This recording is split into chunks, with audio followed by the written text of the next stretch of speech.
Buen día a todos, ¿qué tal están? Mi nombre es Nancy Rodríguez, soy estudiante de la Universidad Jesús de Nazaret. En esta ocasión vamos a hacer un breve análisis de un libro que estamos viendo en la clase de Sociología dirigida por el licenciado Kelvin Bonilla, siempre de la Universidad Jesús de Nazaret.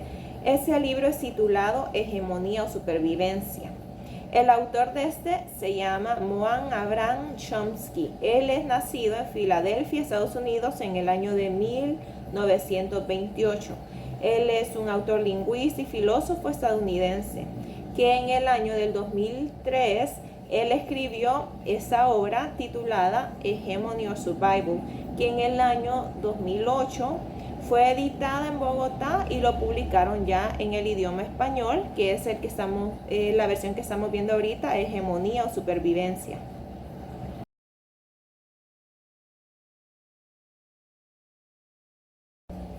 Este pequeño resumen va a estar dividido en 9 partes, que son los 9 capítulos que abarca este libro. En su primer capítulo, este está titulado como Prioridades y Perspectivas, donde el autor está haciendo un énfasis detallado que dentro de los objetivos de este sistema americano se encuentra el manejo de las masas, y una de estas ramas busca el control del pensamiento de la sociedad, sin tener que recurrir a actos violentos. Todo eso a través de las instituciones encargadas del control, distribución y creación de contenido para manejo de la opinión pública. Por ejemplo, para que nos quede un poquito más claro, podemos observar que esas noticias son distribuidas por periódicos, revistas amarillistas, programas de televisión que son, por ejemplo, los noticieros, cuyo objetivo es generar riqueza en base a la mayoría, teniendo el control e influencia sobre esta sociedad y en ciertos acontecimientos por medios de comunicación mundiales, como en este caso que nosotros, por el alcance y el aumento de la tecnología, somos capaces de poder observar acontecimientos que están sucediendo quizás en nuestro país, pero también en cualquier otra parte del mundo.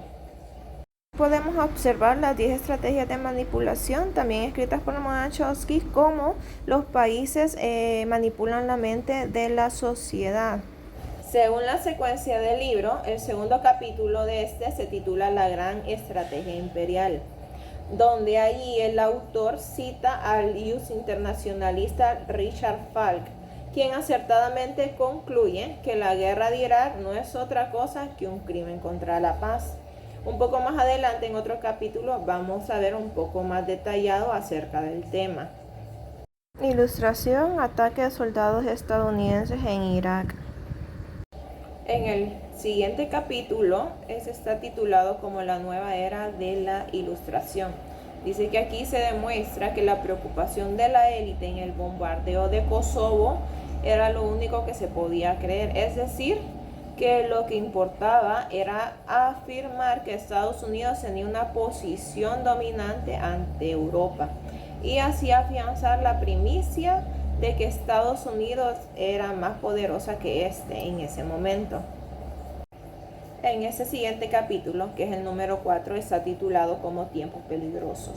Dice que para mantener su dominio imperial, los Estados Unidos toman decisiones sin importar cuán riesgosas sean para los seres humanos. Esas decisiones muchas veces contradicen la legalidad internacional. Por ejemplo, menciona la historia que en 1986 la Corte Internacional de Justicia condenó a los Estados Unidos por su agresión, o sea, la violación de la soberanía contra el país de Nicaragua. La respuesta de los Estados Unidos a esta sentencia de la Corte Internacional fue aumentar la violencia del Estado contra Nicaragua. Ese actuar de los Estados Unidos quizás se remonta a sus orígenes, porque menciona que hasta los mismos aborígenes de ese país apodaron a su gobernante del momento, George Washington, como un destructor de poblaciones, por varios acontecimientos que también se dieron de acuerdo a la historia. Marines de los Estados Unidos con bandera capturada 1932. El siguiente capítulo es el capítulo número 5, que está titulado como La conexión iraquí, donde el autor analiza la figura de Hassan Hussein, apoyado inicialmente por los Estados Unidos contra Irán. Es interesante anotar que el autor apunta que el mismo Saddam invertía esos ingresos del petróleo en el desarrollo nacional e incluso apoyaba a los árabes para que pudieran llegar de todo el mundo a estudiar a Irak. Dice que está sabido que los analistas coincidían en que un ataque a Irak ocasionaría una intensificación del terrorismo y convertiría a las armas de destrucción masiva en un importante factor de disuasión contra los Estados Unidos. Es decir, con la intervención de Estados Unidos a Irak se corría el riesgo de intensificar la proliferación de las armas de destrucción masiva. Pero en realidad esto a ellos no les importaba porque lo que en realidad les importaba era la hegemonía. La hegemonía en su significado literal es la supremacía que un Estado ejerce sobre otros, que en este caso sería la supremacía de un país que ejerce sobre otros países. Noticia: apoyo de Estados Unidos a Saddam Hussein contra iraníes. Ese siguiente capítulo es el número 6, que se titula Los dilemas de la dominación. El autor habla del orden económico mundial tripolar, que actualmente nosotros conocemos como la Tríada, la cual está conformada por Norteamérica, Europa y Asia, el cual está siendo desafiado por los llamados tigres de Asia, ya que Asia del noroeste está integrada y sostiene un rápido desarrollo que podría permitirles emprender un rumbo independiente. Es importante señalar que desde antes de la Segunda Guerra Mundial, la Unión Europea era de lejos la mayor potencia económica del mundo, pero no alcanzaba a ser un líder en la gestión mundial. Y cabe señalar que con el origen de las transnacionales se da con este Plan Marshall. Podemos observar los países que pertenecen a la Tríada y lo del Plan Marshall, sus objetivos principales y los años que aconteció. El siguiente capítulo está titulado como Caldera de Hostilidades y es el número 7. El autor analiza el papel de Israel en el llamado Oriente Medio. Algunos analistas han considerado a Israel no como un Estado con un ejército, sino que un ejército con un Estado. Y además está decir que el bienestar social de Israel se ha erosionado. El ejército israelí se usa para atacar, para controlar y subyugar a sus vecinos, con métodos que la población en esos tiempos no ha podido olvidar todavía.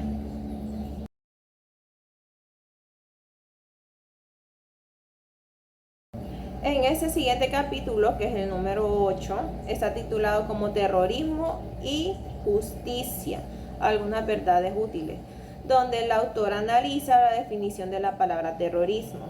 Este está definido por un manual del Ejército de los Estados Unidos como, se lo voy a leer tal cual, el empleo premeditado de violencia o amenazas de la violencia para lograr objetivos de la naturaleza política, religiosa o ideológica mediante la intimidación, la coerción o la siembra del miedo. Cosa curiosa es que esta definición oficialmente de terrorismo es casi idéntica a la práctica del contraterrorismo y contrainsurgencia. Luego más adelante él habla de el concepto de la guerra justa, donde se ha reactivado con el contexto de la intervención humanitaria. Él argumenta que Afganistán en el 2001 es un ejemplo de intervención humanitaria, pero en realidad ese fue un crimen de guerra, ya que entre los años del 2002 se conjeturaba como responsable del atentado del 11 de septiembre al grupo Al-Qaeda. Es decir, que en el 2021 no existía ni siquiera la certeza de que esto así fuese. En conclusión, al final se bombardeó Afganistán sin importar las consecuencias en virtud del dominio imperial.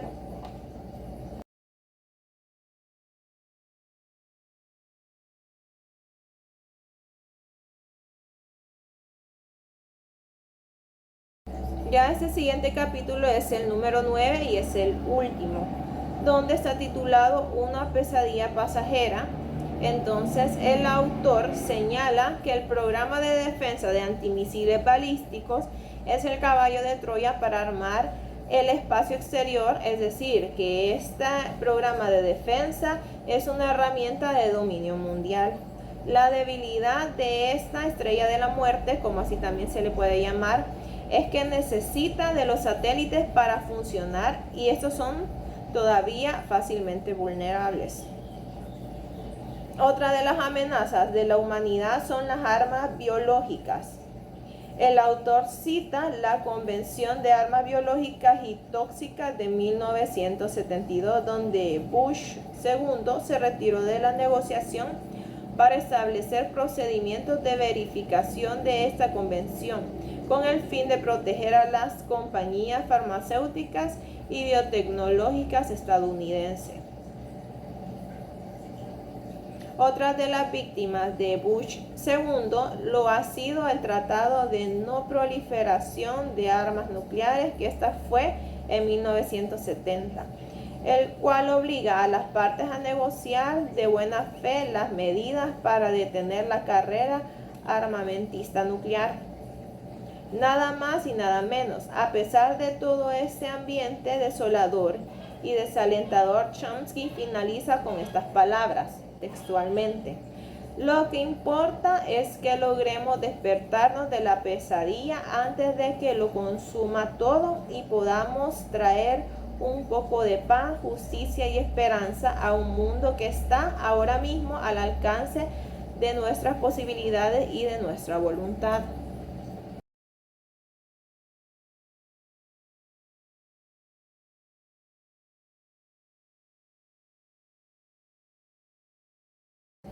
Ya para concluir este pequeño resumen de este libro, el autor nos plantea muchas referencias para el análisis propio, para que nosotros en sí tomemos una idea y una referencia y tomemos nuestras propias conclusiones. El autor hace énfasis en que el humano como sociedad mantiene un enfoque muy limitado a cuánto y a cómo se desarrollan los eventos globales. Mantiene una actitud mayormente pesimista sobre el panorama expuesto. Sin embargo, de este modo logra comunicar el mensaje de manera efectiva, reflejando sus opiniones y basándose en hechos dentro de su relato y expuestos con sucesos ocurridos en el pasado y la actualidad.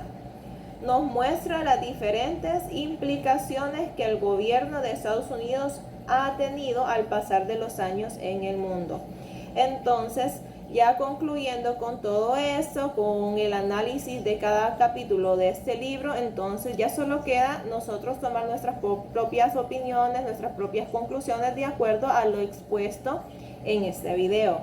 Entonces, muchas gracias, les agradezco por su atención y espero tengan un lindo día.